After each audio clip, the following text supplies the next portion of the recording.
Hello বন্ধুরা, ঈদ মোবারক। সবাইকে বলেছিলাম যে আজকে দুপুরের কি মেনুতে ছিল। আর আজকে সেম একই দিনে ভালো ভালো খাবার সব একসাথে ঈদের দিনে। আজকের রাতের আইটেমে ছিল শুকনা খিচুড়ি, চিকেন কারি, শসা, ডিম আর চিকেন কারির হালকা রসা। আবার 2 টুকরা করে আলু ভাজিও ছিল মোটা মোটা করে।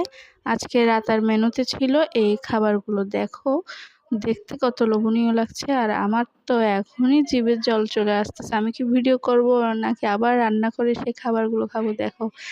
আর আমাকে দিয়েছে লেগ পিস, আমার খুবই পছন্দ। তার জন্য এখানে আমরা পরিবারের সদস্য যতজন সবার জন্য একসাথে নিয়েছে। রাতে সবাই একসাথে মজা করে খাবো। চিন্তা করলাম সেটা যদি তোমাদের সাথে শেয়ার না করি তাহলে কেমন হয়। তো তোমরা কারা কারা ঈদের দিনে মজার মজার খাবার খাচ্ছ আর কি খাচ্ছ অবশ্যই কমেন্ট করে জানাবে। টাটা।